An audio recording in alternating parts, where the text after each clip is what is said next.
I'm currently recording this from my 129 square foot hotel room in Narita, Chiba Prefecture, Japan.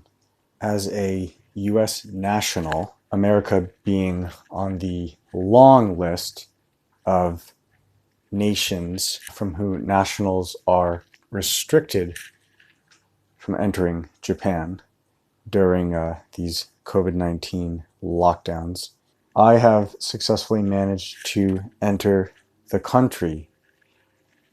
I'm currently quarantining at this hotel with plans to travel to West Japan, where I have family members, immediate family, whom I've been trying to get here to visit for months now. And it's been quite the debacle trying to get my papers in order. I'd like to talk a little bit about my experience and hopefully can lend some help to others. As time's gone by, I've reached out to different consulates in the US and finally spoke to a consulate that told me I could apply for a temporary visa, a 90-day temporary visa to enter the country if I could supply a considerable list of documentation. I'm going to walk through that a bit, and I'll provide links down below to where you can find this documentation, PDFs and such.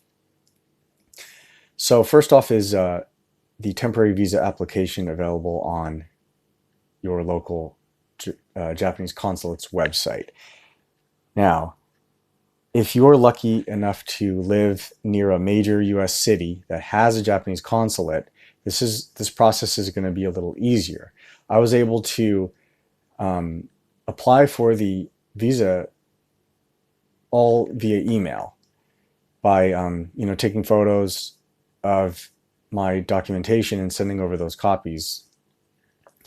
Then once I was granted a date to come pick up my visa, I was told I'd need to bring the originals. For those who are in more remote places and can't easily access a Japanese consulate, you might have to do it by mail. And I don't know how you feel about mailing your passport. For me, that's not a desirable method, but I was lucky enough to be able to drive to my local Japanese consulate, which was quite close. But in addition to the temporary visa application, you'll need a passport format photo, 2 by 2 inches. In my case, I was able to apply for this temporary visa because, as I mentioned, I have family in Japan, and my name happens to be listed on the family registry, an official document in Japan called Koseki Tohon.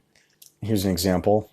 I think this is not necessarily the only way to get a temporary visa to Japan, and I think these restrictions are gradually being lifted. I don't foresee an outright opening of the borders to tourism the way that it was before, at least for a while, but there may be other ways. I heard whispers of relaxing the entry restrictions and quarantine restrictions even for business travel, official business travel. Also for military or students, people obviously with permanent residency in Japan, re-entry permits, etc. This might be easier. No matter what, you're going to need a passport. In my case, I used a copy of my wife's passport, and I also sent over a screenshot of my air travel itinerary. All of that was sufficient to apply for the visa, which it was a quick process, about a week. Then I was able to drive down and pick up my visa in person after proffering the aforementioned documents in person to the consulate. Now, once you have your visa in hand, you'll be granted a 90-day visa, good for travel from the date of issue. So this was important for me because actually I ended up traveling immediately after receiving my visa, kind of rebooking my itinerary. So it wasn't the actual itinerary that I initially listed in order to get my visa. I wanted to go as soon as possible, go see my kids. So that's something to note. It's really a formality showing that itinerary in order to get the visa. As soon as it's issued, you can travel whenever you want. But this is important to note that there are a couple things you need to provide in order to travel internationally right now and in order to get on a flight bound for Japan. At the airport, I showed my 90-day temporary visa. You'll also be requested to show a negative COVID-19 test within 72 hours prior to travel. I actually got 2 tests, one at a hospital, which was a PCR test, and I also did a rapid antigen test at one of those urgent MD style 24-hour testing sites. I did this just to be safe. I really didn't want to risk being turned away at immigration in Japan. At risk of overkill, I wanted to have as much documentation as possible. However, I encountered a curveball when I got to the airport, and I was asked if I had this COVID-19 questionnaire. I had heard no mention of this document from the embassy, nothing on the website of the carrier who I was flying with. It was totally news to me. When I went to check in and was asked about this by the gate agents. Luckily, I had my laptop with me, and I have PDF editing software, so I was able to jump online, find the questionnaire that was being requested of me, fill it out on my computer, drop a signature scan on there, show it to the agents, and get my boarding pass issued. You see that here, and I'll provide a link down below, but definitely something to note. So once everything was in order at the gate, I was able to board the flight and fly to Narita. You could also fly to Haneda right now. A lot of the other major international airports in Japan are doing very limited service internationally. So chances are you'll be flying into Haneda HND or Narita NRT. Upon arriving at Narita, there was maybe 24 people at most on our flight. We're on a Boeing 777, a plane with over 300 seats on it, and it's pretty sad. You could count on a few hands the total number of passengers. Upon disembarking, there were more staff at the airport than there were passengers. So, it worked in our favor because the process was actually pretty quick. But upon disembarking, you'll be herded around various kind of amorphous white concourses of the airport with, laminated posters all over the place telling you where to go. You're going to be asked to show all the aforementioned documentation at several places. Oh, also, I should have mentioned, on the flight, you'll be given some paperwork you need to fill out listing your home address, your intended address of quarantine in Japan, and then your eventual destination within the country. Also, passport number, stuff like that. So once you get to Narita, you'll be shuffling around from station to station, showing documentation to the staff there. And then you'll have to take a final COVID test. And in our case, it was a saliva test, which was pretty gross. And then you're kind of herded over to this waiting area. I was sitting there, with my knees practically touching the wall. There's hundreds of seats placed in kind of a grid pattern with numbers to indicate your place in line. Like I mentioned, there were so few of us that this actually went pretty quick. It was probably about 45 minutes from the time of the test until the results.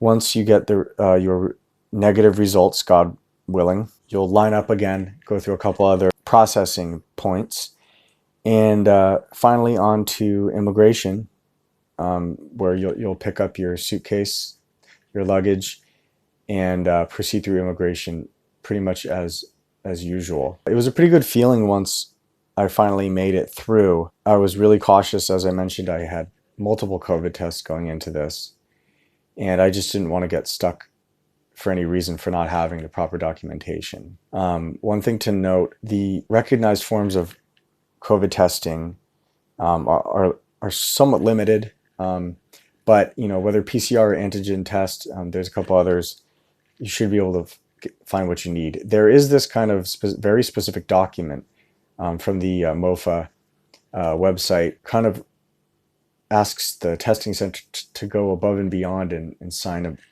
this document, provide a bunch of information.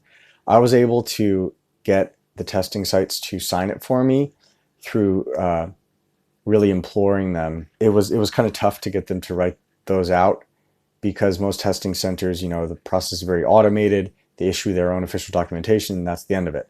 I kind of pitched a little sob story about, I haven't seen my wife and kids in over half a year. Please, can you fill this out for me? I just don't want to get stuck at immigration. The Japanese government is very specific. I was a benefactor of sympathy, and they kind of went out of the usual chain of command or methodology, so to speak, and were able to accommodate me there. I don't know if you actually need that document. I had it on hand and they did view it, but it seemed to me that just with proper COVID test documentation, as long as it's one of the recognized methods, you should be fine. I don't think you'll really need this silly, signed copy from the Japanese government. Once inside Japan, visitors are expected to quarantine for 14 days. Even after multiple negative COVID tests, for whatever reason, you're gonna be expected to quarantine, and you'll be asked where you'll be quarantining. So quarantine can be at home or at an approved hotel.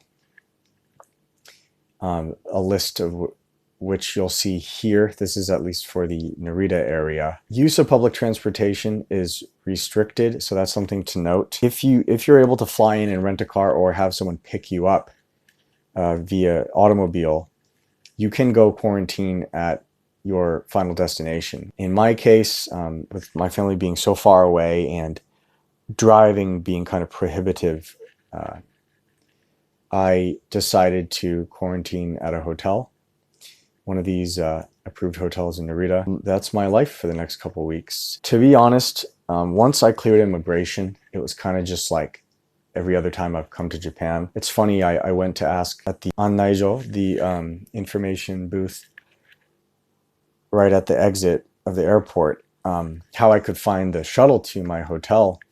The lady looked up the schedule for me, and because it was going to be a while till the next one, she actually said, "Hey, why don't you just hop on the train and take it to the closest station?"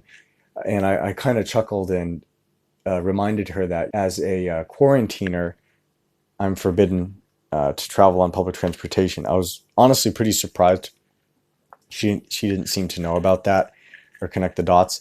I think honestly, I could have probably just hopped on an express train into Tokyo, transfer at Akihabara on the Yamanote line down to Shinagawa, and hopped on a Shinkansen bullet train out to West Japan.